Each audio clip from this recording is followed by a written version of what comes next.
누가복음 11장 9절로 13절 제가 봉독을 합니다. 내가 또 너희에게 이르노니 구하라 그러면 너희에게 주실 거지요. 찾으라 그러면 찾아낼 것이요. 문을 두드리라 그러면 너희에게 열릴 것이니 구하는 이마다 받을 것이요. 찾는 이는 찾아낼 것이요. 두드리는 이에게는 열릴 것이니라. 너희 중에 아버지 된 자로서 누가 아들이 생선을 달라 하는데 생선 대신에 뱀을 주며 알을 달라 하는데 정갈을 주겠느냐? 너희가 악할지라도 좋은 것을 자식에게 줄 줄 알거든. 하물며 너희 하늘 아버지께서 구하는 자에게 성령을 주시지 않겠느니라 하시니라.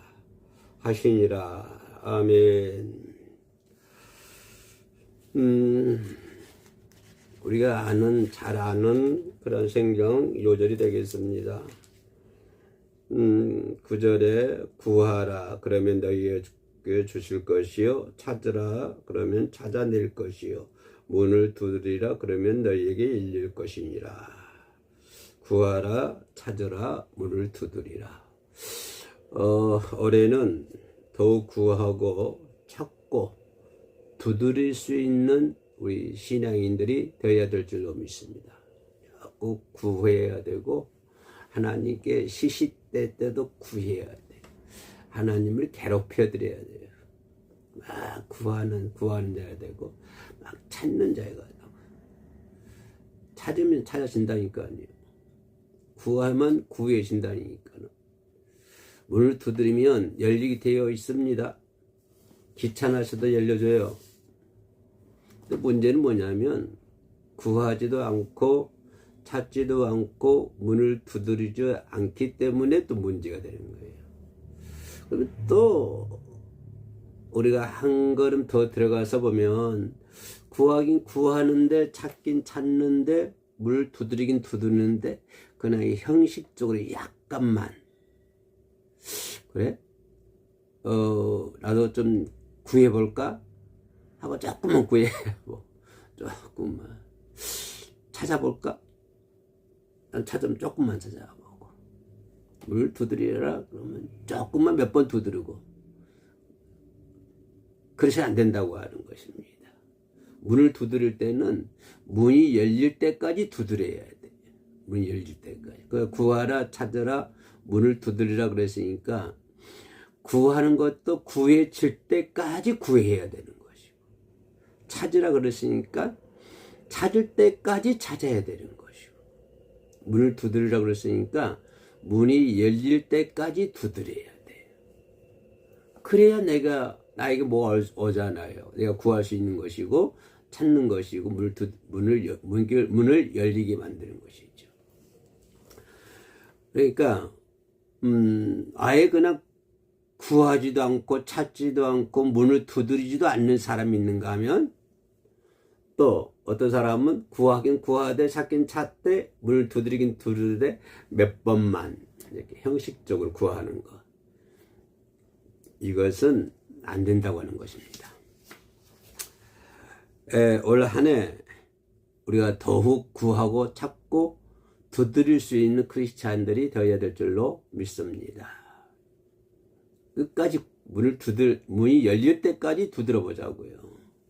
그럼 반드시 열리게 됩니다. 그러면 너희에게 열릴 것이니 구하는 이마다 받을 것이요 찾는 이는 찾아낼 것이요 두드리는 이에게는 열릴 것이니라. 안 두드리고 형식적인 두드림은 열리지 않는 거예요. 우리는 우리 삶의 모든 부분이 올해 안에 내 삶의 모든 부분이 주님 안에서 회복되어야 되고 새로워져야 될 줄로 믿습니다. 그죠? 작년보다는 더 회복이 되어야 되고 작년보다는 더 새로워져야 될 줄로 믿습니다. 새술은 새 부대에 넣는다고 했으니까 그래서 더욱더 주님 안에서 회복되고 새로워지는 역사가 일어날 줄로 믿습니다. 아멘. 우리가 2026년도의 가장 큰 축복은 뭐라고 생각하십니까? 여러분, 올 한 해가 우리 모두가 하나님의 복받기를 원하고 살죠. 다 복받기를 원합니다. 우리 특히 동양 사람들은 복받기를 원하잖아요. 그러니까 우리 크리스찬들은 뭐 믿지 않는 사람들이 바라는 복과는 물론 다르겠습니다만은 이 방송을 시청하신 분들은 어떤 복 받기를 원하십니까? 라고 물어본다면 머리가 복잡해질 거예요, 아마. 근데 간단 명료하게 얘기를 하면 우리가 가장 큰 복은 뭐냐면 주님을 만나고 주님이 주신 사명을 따라 살아가는 것이 최고의 복이다. 이거 아닙니까? 2026년도에 내가 최고의 복을 받기를 원합니다. 그럼 뭘까요? 주님을 만나고 주님께서 주신 사명을 따라 살아가는 것. 이것이 우리가 가장 큰 복이 아닙니까? 그러니까 2026년 때 이런 복이 우리 크리스찬들에게 있어야 될 줄로 믿습니다. 가장 큰 복, 최고의 복. 우리 크리스찬들이 교회 다니는 사람들이 하나님 믿는 사람들이 가지고 있는 최고의 복은 무엇이다? 주님을 만나는 것이 최고의 복이고 또 주님께서 내게 주신 사명을 따라서 내가 살아가는 것. 이것이 큰 복인 줄로 믿습니다. 그런데 반대로 가장 불행한 인생은 어떤 사람이 가장 불행한 인생일까요? 뭐냐면 주님께서 사명을 주셨는데 모르는 척 살아가는 것. 이것은 가장 불행한 일입니다. 가장 불행한 일이에요. 자, 우리가 성도 생활합니다. 목사 생활하고 뭐 장로 생활하고 집사님 성도 생활을 하죠. 이렇게 성도 생활하면 하나님께서 어떤 사명을 주십니다. 모든 각자에게. 그죠? 받은 은사에 따라서 사명을 주시는데 하나님이 내게 주신 사명을 그러나 내게 주셨지만 내가 모르는 척 그런 뒤돌아서서 모른 채 살아가는 것이 이것이 가장 불행한 일이다. 불행한 인생이다. 라고 말씀을 드릴 수가 있겠습니다. 자, 결론 뭡니까? 우리 올 한 해 가장 축복받기를 원합니다. 그러면 내게 주신 우리 하늘나라의 백성들에게 주신 가장 큰 축복이 뭐지요? 내가 2026년 때에 하나님을 만나고 주님을 만나고 그 주님께서 내게 주신 사명이 있으면 그 사명을 따라 살아가는 것이 내 인생의 가장 귀한 해가 되는 것이고 가장 귀한 축복이 될 줄로 믿습니다. 반대로 하나님께서 내게 주신 사명을 주셨는데 모르는 채 살아가는 사람, 이것은 가장 불행한 인생이다. 그런 사람은 2026년도도 불행한 인생이 될 수밖에 없는 것입니다. 근데 우리가 이렇게 신앙생활을 하다 보면 어떤 분들에게 교회 일 좀 열심히 합시다 라고 얘기를 하죠. 집사님, 권사님, 장로님 올해 2026년 때 우리 열심히 교회 일 열심히 합시다 라고 얘기하면 뭐 보통 사람은 아멘 그렇게 되기를 원합니다 이렇게 대답한 사람도 많이 있습니다만은 또 간혹 가다가 이렇게 말씀하는 사람이 있어요. 뭐냐면 뭐 그렇게 열심히 할 것 있습니까? 이렇게 얘기하죠. 그냥 적당히 중간 정도를 하겠습니다. 이렇게 얘기한다는 말이에요. 또 주님은 중용을 지키라고 했으니 뭐 중간에서 일을 하겠습니다. 그러니까 우리가 하나님 올해 2026년 때 하나님 일을 열심히 합시다 그러면 뭐 적당히 하지 그렇게 뭐 열심히 될 거 있습니까? 그죠? 적당히 한 것이 좋습니다. 또 주님은 중용을 지키라고 했으니 그냥 중간 정도 하는 것이 좋겠습니다. 또 어떤 사람은 난 사실 아내 때문에 아내가 귀찮게 해서 교회에 나오는데 그런데 그냥 조용하게 교회 다니겠습니다. 그리고 이런 사람들은 또 특별히 뭐냐면 다른 사람들에게 뭐라고 얘기하냐면 적당히 믿어라. 그죠? 적당히 믿어. 너무 열심히 하려고 들지 말아라. 자기가 그런 생각하고 있으니까 또 다른 성도들한테 그렇게 얘기를 해요. 하나님을 믿되 적당히 믿어라. 중간쯤을 가라. 이렇게 얘기하는 사람들을 우리 주변에서 많이 볼 수가 있습니다. 근데 우리가 신앙생활은 어떤 생활이냐면 신앙생활이라는 것은 회색지대가 없습니다. 중간이 없어요. 기면 기이고 아니면 아니에요. 흑 아니면 백입니다. 신앙생활에는 중간이 없어요. 천국, 지옥 둘 중에 하나지 중간 지대가 회색지대가 없어요. 근데 우리 교회 다니면서 적당히 믿는다, 적당히 믿어야 된다, 뭐 열심히 안 다녀도 된다. 상대방도 말 돼요. 당신 교회 다녀도 그냥 적당히 해라. 이렇게 얘기한단 말이에요. 신앙생활에는 절대로 중간이 없습니다. 제대로 하든지 아니면 안 하든지 둘 중에 하나지 적당히 하는 신앙생활은 없습니다. 없어요. 예수님도 말씀하시잖아요. 계시록 3장 15절과 16절에서 뭐라고 말씀하세요? 차든지 뜨겁든지 하라. 내가 미지근하니 토하여 내리라. 그러니까 뜨겁게 하든지 차갑게 하든지 둘 중에 하나 해라. 주님이 말씀하시는 거예요. 네가 미지근하면 토해버린다. 그래서 다시 말씀드리면 신앙의 생활이 난 중간이 없습니다. 회색 지대가 없어요. 기면 기이고 아니면 아니에요. 주님께서 미지근한 것은 토해야 된다고 그랬어요. 뜨겁든지 차든지 하라고 하는 거예요. 신앙을 떠나서 우리가 보통 이거 인간 생활을 하면서도요, 확신을 가진 사람에게 끌리게 되어 있습니다. 여러분, 이웃 사람들과 친구들과 지인들과 얘기해 보세요. 어떤 문제가 있으면 그 문제를 가지고 확신을 가지고 얘기하는 사람에게 더 끌리게 되어 있어요, 인간은. 확신을 가지고, 이것이다 하고 정확하게 확신을 가지고 얘기한 사람들에게 끌리게 되어 있는 거예요. 어중간하면 안 돼요. 장사한 사람이 이거 이 물건이요, 글쎄요, 내가 팔긴 팔아도 좋을지 몸에 좋을지 안 좋을지 모르겠어요. 살려면 사고 말려면 마세요. 이렇게 얘기하면 누가 그 물건을 삽니까? 안 사요. 그런데 그 중간에 벌써 그건 가보지는 않습니다만 뭐 건강식품 파시는 분들, 이런 분들 보세요. 설득이 얼마나 강합니까? 아주 확실을 가지고 이거 얘기해요. 이것만 먹으면 병이 나을 것처럼 얘기해요. 참 나을지 안 나을지는 모르겠습니다만은 그 건강식품 파는 분들 그래요. 확실히 가지고 얘기합니다. 여러분, 이 약만 먹어보세요. 무슨 병인지 확실하게 낫습니다. 확신이 나서 이런 확신을 가지고 얘기할 때 듣는 사람이 설득을 당해가지고 그걸 사는 거예요.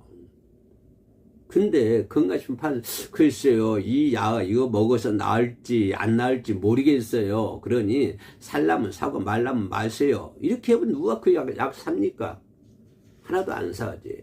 그러니까 일반 인간관계에서도 이렇게 확신을 가지고 얘기하는 사람이 더 끌리게 되어 있는 것인데, 하물며 신앙생활을 하면서 그런 확신도 없이, 그죠? 그냥 중간쯤 어진간한 회색지대, 주님이 중용하라 계신 중간을 지키겠습니다, 이러면 안 된다고 하는 것입니다. 다시 말씀드리면 신앙생활은 회색지대가 없어요. 중간이 없습니다. 물건을 하나 팔아도 확신을 가지고 파는 사람과 대충 파는 사람하고는 다른 거예요. 달라요. 인간관계에서도 신앙이 오죽하겠습니까? 그래서 올해는 우리가 확신을 가지고 그냥 적당히 하려고 하는 그런 것이 아니라, 적당히 없다고 그랬습니다. 회색지대가 중간이 없다고 그랬어요. 확신을 가지고 구하고 찾고 문을 두드릴 수 있는 그런 한 해가 되어야 될 줄로 믿습니다. 성경을 볼 때, 교회의 역사를 볼 때도요, 다양한 종류의 사람들이 나타납니다. 그죠? 창세기 창조 이후로 계속 보세요. 성경 구약을 보든 신약을 보든 성경의 역사라든가 또 한국 교회 역사, 세계 교회 역사를 보더라도 다양한 종류의 사람들이 나타납니다. 그잖아요. 이런 아브라함과 같은 사람, 바울과 같은 사람, 베드로와 같은 사람, 이사야와 같은 사람, 여러 종류의 사람들이 나타나요. 다양한 모습으로 사람들은 하나님을 섬기고 있습니다. 그죠? 역사를 보면 그래요. 그 다양한 종류의 사람들이 다양한 모습으로 하나님의 나라를 섬기는 일꾼들이에요. 전부 다. 각자 개성대로 다양하게 쓰임을 받습니다. 이런 사람은 이렇게 쓰임받고 저런 사람은 저렇게 쓰임받고 아브라함 같은 경우는 아브라함 그렇게 쓰임받고 또 모세는 모세 그렇게 쓰임받고 또 신약에 가서 바울은 바울대로 그렇게 쓰임을 받고 그러니까 각자 개성대로 다양하게 쓰임을 받으면서 신앙생활을 하고 있어요. 획일적이지 않습니다. 다 똑같지가 않아요. 각자 다 달라요. 개성대로 다 달라요. 다 달라. 근데 그 다양한 사람들의 공통점이 있습니다. 그게 뭐냐면 기도, 말씀과 기도의 사람이라고 하는 것입니다. 아브라함이나 이삭이나 바울이나 베드로나 모세나 할 것 없이 뭐 다양한 사람들의 다양한 방법으로 하나님께 쓰임을 받습니다만은 그러나 그 다양한 사람들의 공통점이 뭐냐면 말씀과 기도라고 하는 거예요. 말씀과 기도. 말씀의 사람이었고 기도의 사람이었다. 이렇게 말씀을 들 수가 있고 한 걸음 더 들어가면 참된 예배자였다. 참된 예배자였다고 하는 것을 우리가 생각해 볼 수가 있습니다. 그러면 우리가 여기서 잠시 좀 훑어가는 게 뭐냐면 올바로 기도 생활을 해야 되겠다. 그래서 2026년도에는 기도의 사람이 반드시 되어야 될 줄로 믿습니다. 그러면 어떻게 해야 진정한 기도의 사람이 될 수 있을까? 나는 기도의 사람입니다. 나는 기도하지 않으면 내 영혼이 끊겨요. 나는 기도할 수 있는 사람이고 기도할 수 있는 하나님의 축복을 주셨고 나는 기도할 수 있기 때문에 하나님과 교제하며 하나님과 호흡합니다. 그러면 진정한 기도의 사람이 될 수 있을까? 내가 어떻게 해야만이 진정한 기도의 사람이 될 수 있을까? 가장 핵심 정신 뭐냐면 기도에는 뭐가 필요하지요? 간절함이 필요하다고 하는 것입니다. 내 기도에는 간절함이 있어야 돼요. 아까 내가 장사하는 사람 얘기했잖아요. 약을 팔더라도 이걸 먹으면 나을지 안 나을지 모르겠어요. 살려면 사고 말라면 말아요. 이렇게 해서 안 된다고 하는 거예요. 이 약을 먹으면 반드시 낫습니다. 이런 확신을 가지고 얘기할 때 사람들이 넘어오는 것이지 그런 불확실함을 가지고서는 안 된다고 하는 거죠. 우리가 하나님께 기도하더라도 핵심 정신이 뭐냐면 간절함이에요. 간절함이 있을 때 그 기도가 상달되는 것이지 글쎄요 기도해놓고 의심하고 있고 나 몰라라 하고 있으면 그거 안 된다고 하는 것입니다. 그래서 기도의 완성은 무엇이다? 나는 간절함이다 라고 생각을 합니다. 간절함. 기도의 완성은 간절함입니다. 근데 여기서 한 발 더 들어가서 생각하는 게 뭐냐면은 기도를 하더라도 대충 기도해서는 안 된다고 하는 간절한 기도와 대충 기도하는 이 기도는요 차이가 하늘과 땅입니다. 간절한 마음으로 기도하는 사람과 대충 기도하는 사람 A와 B가 있다고 한다면 여러분 어떻게 생각하십니까? 분명히 A잖아요. 우리가 하나님께 간절한 마음으로 기도를 해야지 대충 해서 되겠습니까? 안 된다고 하는 것입니다. 그러면 우리가 기도의 핵심이 간절함이 있어야 되는데 그럼 더 중요한 게 뭐냐면 간절한 기도는 기도인데 그 기도에 뭐가 중요하다? 내용이 중요하다고 하는 것입니다.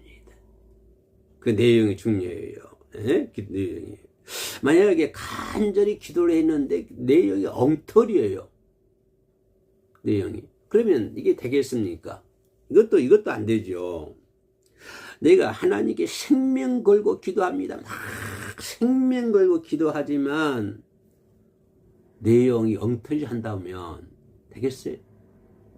내가 막 금식을 하면 생명을 걸고 열심히 기도하는데 그 내용이 하나님 아무도 모르게 내게 사기를 칠 수 있는 능력을 주셔서 내가 돈을 잘 벌게 하고 이렇게 해주세요. 라고 하면 간절히 하긴 하는데 뭐가 틀렸어요? 내용이 틀렸다고 하는 것입니다. 그래서 기도는 간절함이 있어야 되고 거기에 덧입히는 게 뭐냐 하면 내용이 있어야 한다 이 말이에요. 내용이. 그죠? 내용이 간절함도 중요하지만 내용이 또한 중요하다라고 생각해 볼 수가 있는 것입니다. 그래서 간절함과 내용이 있기 전에 우리는 반드시 하나님이 어떤 분이라는 것을 바로 알아야 되고요. 그죠? 또 신앙생활에는 중간이 없다고 얘기했고요. 기도는 간절함이 있어야 되고 내용이 중요하다. 여기까지 말씀을 드릴 수가 있겠습니다. 자, 오늘 본문 말씀 누가복음 11장 9절로 13절 말씀을 통해서 새해는 더욱 구하고 찾고 두드리자라고 하는 제목으로 함께 했습니다. 감사합니다. 잠시 기도 올립니다. 신앙을 떠나서도 인간은 살 수가 없습니다. 내게 주신 가장 큰 복은 어디서 무엇을 하든지 간에 주님을 만나게 하시고 주님께서 주신 사명을 내 환경과 관계없이 주님의 주신 사명을 따라 살아갈 수 있는 큰 복을 올 한 해 동안에 저희들에게 내려 주시옵소서. 주님의 사명을 알면서도 모른 채 살아가는 불행한 인생이 되지 않기를 원합니다. 아버지 하나님이 도와주시옵소서. 예수님의 이름으로 기도합니다. 아멘.